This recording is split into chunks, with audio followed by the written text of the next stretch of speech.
Viewers, many top economists and frankly, a number of opposition leaders had thought that the Modi government would announce an election budget. Now, the temptation would certainly have been strong, with the king of all state polls, the UP elections looming. In fact, in just about 10 days, the first phase gets underway in Western UP. Many have in fact said that a poor showing in the elections in Uttar Pradesh and 4 other states could send the NDA spiraling into self-doubt and give the opposition the tailwind it needs to present itself as a viable alternative, throwing open the 2024 general elections to many possibilities. But Nirmala Sitharaman and her budget has largely eschewed electoral populism. Earlier in the day, many economists and captains of industry heaved a sigh of relief whilst welcoming what they called a prudent, responsible economist budget aimed at keeping the economy, India, Bharat, on track. Many also said that the idea behind the budget, it appeared to them after a reading of the fine print, was not to jumpstart demand through doles and patronage, SOPs, subsidies, but through a focus on record hike in capital expenditure that would generate quality jobs for the long term and bring about sustainable prosperity for all stakeholders. The opposition has tried to use Nirmala Sitharaman's workman-like budget, to quote a few, against her by suggesting that the country was crying out for subsidies and cash-in-hand arrangements to provide immediate relief. But a heartless finance minister and an uncaring PM looked the other way, preferring to turn out a capitalist budget that benefits only the rich and certain corporates. Well, viewers, that's how it's been stacked up. The NDA has hit back at the opposition, branding them Laddu Jeevis, who have ruined India by treating precious state resources as patronage to be carelessly spent to buy votes. In doing so, viewers, has the NDA forever dehyphenated elections from electoral populism, thereby establishing a whole new virtuous cycle? Those are some fundamental questions, viewers. Let me just take you through a couple of pronouncements in this budget and why they are causing so much heartburn. Let me just take you through 2 or 3 of these important new approaches, which seem to suggest that Amrit, not Chunav Kal. It's an Amrit, not a Chunav Kal budget. So let me take you through. 35% rise in capex to 7.5 lakh crores in FY23. Why? To spur job growth. Now, easily, viewers, money could have been put in the hands of various stakeholders directly. Many people thought that there's going to be an employment guarantee scheme, or perhaps even direct benefit transfers to the urban poor, for example. That didn't happen. 26.6% cut, subsidy cut spending in FY23 for fiscal consolidation. At a time like this, with electoral pressures, usually no one tinkers with subsidies. If anything, they look to enhance them. That hasn't quite happened. 2 lakh credit line for MSME sector to revive small businesses. Again, the temptation of just throwing money at this particular sector by perhaps announcing another stimulus has been done away with here. 68% defense capex for Make in India. This is for an Atmanirbharta push. Building 80 lakh affordable homes by 2023. Why? Because the real estate sector is in dire need of revival. And there are many such pronouncements, viewers, which you can see on your screens. I want to begin this conversation first with Piyush Goyal, needs no introduction, Union Minister for a number of economic portfolios. Thank you, Mr. Goyal, for joining us here on India Upfront. Now, I just want to square with you some of what the opposition has been saying. We've heard what the government has said. We've heard Nirmala Sitharaman. We've heard you, in fact, on Times Now in Bharat earlier. I'm going to ask you straight questions. The opposition said it's a zero budget. It isn't inclusive. And it is so futuristic that it has pushed Achhe Din to 2050. In other words, into an indefinite, postponed future. How do you respond to this? Rahul, I think it's very difficult for unspirited opposition, which is already so demoralized and who has lost the trust of the people of India, to be able to understand the deep thinking that has gone behind this budget. You were just now articulating some of the big ticket ideas behind the budget. And clearly it's a budget that is preparing the foundation for a strong India, an India where every citizen is an empowered citizen, an India where we are looking at developing high quality capabilities in terms of education systems, in terms of health systems.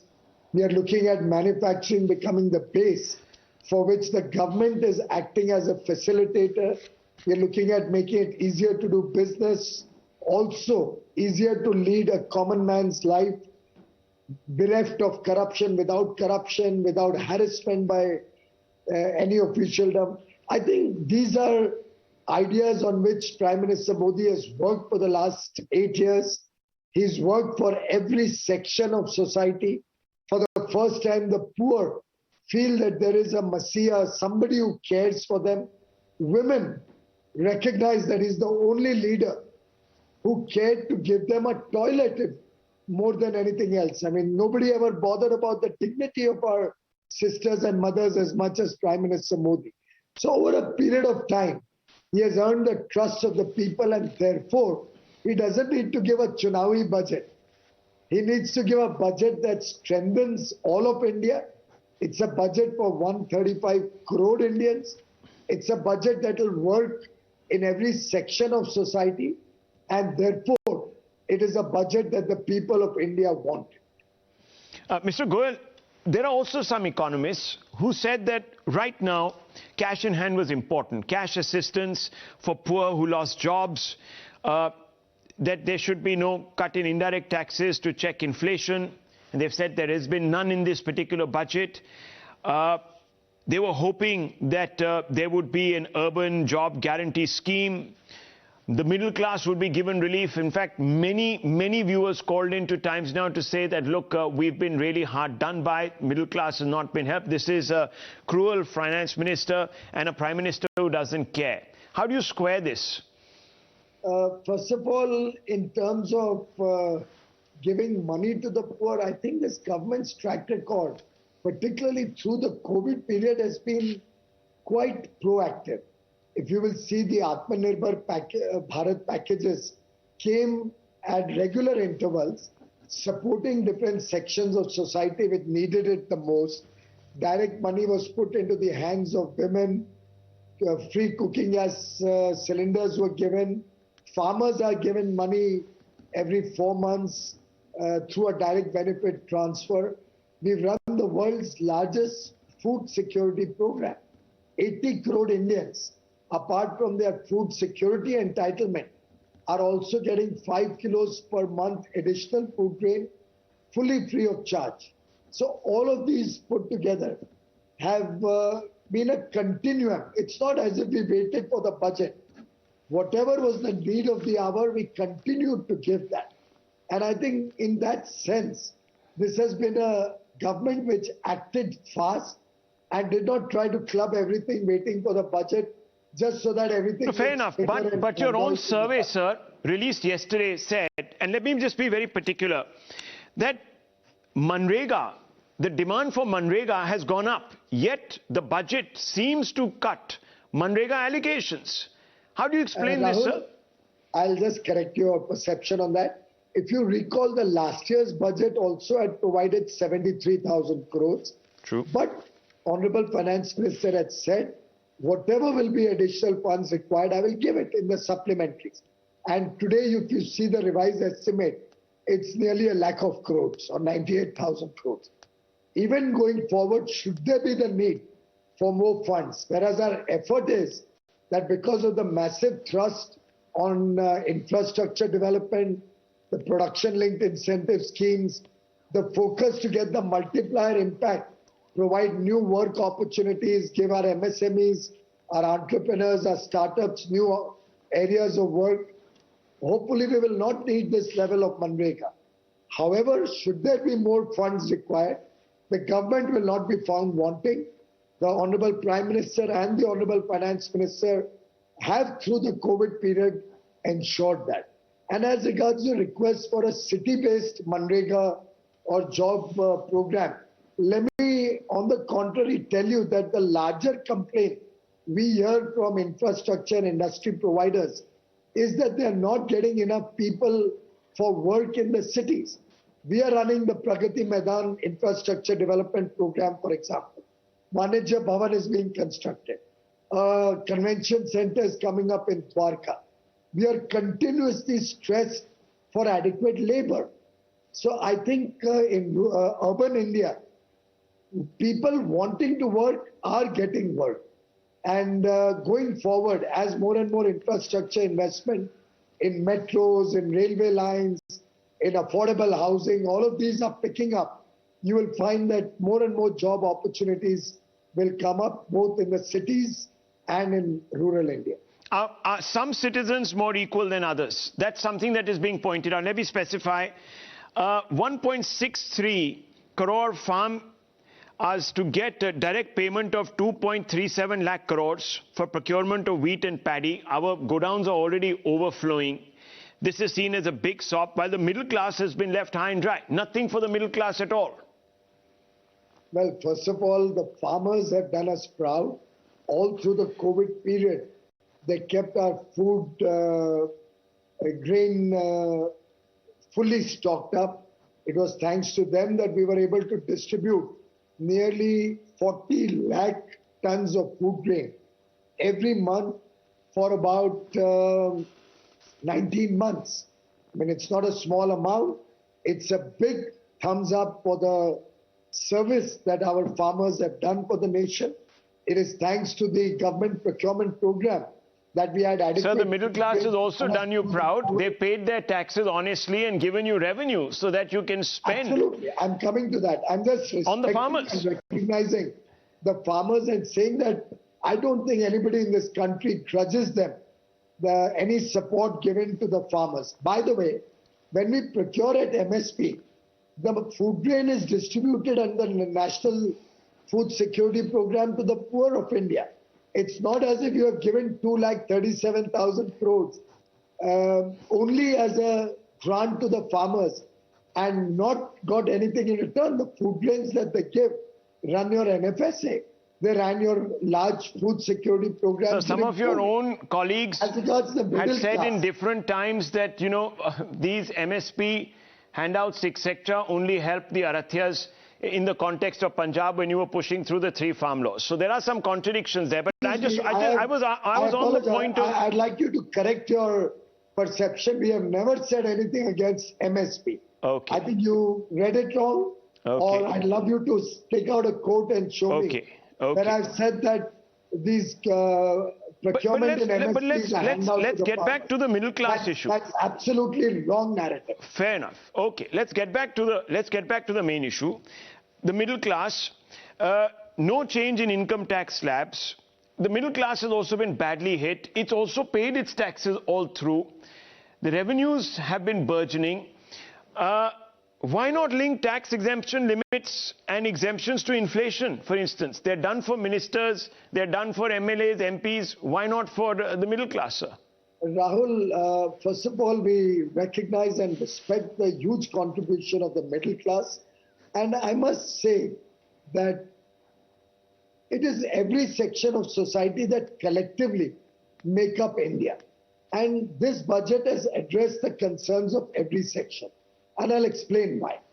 When we look at infrastructure investment in such a big way, it's the middle class, it's the people of India who use that infrastructure, who get an easier lifestyle using all of that infrastructure, who travel, commute, go on vacations, all of that using that infrastructure. The focus on this budget being largely on infrastructure has a deep thinking behind it, because every rupee invested in infrastructure has a multiplier impact on the economy. It provides new demand stimulus, gives new opportunities for MSMEs, for large and small industry, provides work opportunity to our young boys and girls. And all of this, in a way, is pointing towards a larger pie. The effort in the budget is to create a larger pie. And therefore, we have conserved our resources, used every resource available to strengthen the economy, strengthen spending on infrastructure by the government. On the back of that demand and the multiplier effect, we'll have the private sector also looking at investments once the demand is commensurate with the capacities that we already have. And I think all of this will lead to increasing the incomes of the middle class. And the focus of the government is not in the short term. This is in the long term, provided you deliver on the promises. Let's put that, inject that caveat. Let's inject that caveat. Committed to deliver on every one of our promises. Well, sir, not on jobs in the past. And we know that certain figures were proclaimed, but we didn't get to those figures by a long shot. Now, there were a variety of reasons. Anyhow, let me come back to this, because the richest 142%, this is what the former finance minister, Mr. P. Chidambaram, has said. The richest 142%'s wealth has increased from 23 lakh crores to 53 lakh crores, yet no word about raising more resources from the rich. Why have they been excluded? He asks, if this is not really a capitalist-friendly government that doesn't really care about the other sections of society. Well, I think this budget has tried to encourage investments both by the government and by the private sector. And therefore, our focus has not been on new sources of revenue as much as effective deployment of the revenues available with the government, so that it can give a thrust to investments both by the government and an encouragement to the private sector to use the available surplus resources to invest back into the economy, incentivize them to create new jobs, incentivize them to create capacities so that our exports can go up, our foreign exchange earnings increase, our foreign investments come in a big way.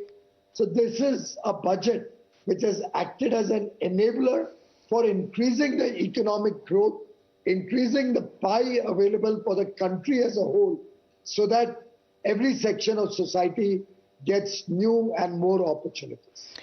Since you said that this is a budget that focuses not on tapping new resources of revenue, but trying to make the best out of existing revenues, is that the reason why you've brought down the privatization, the disinvestment targets downwards, revised downwards?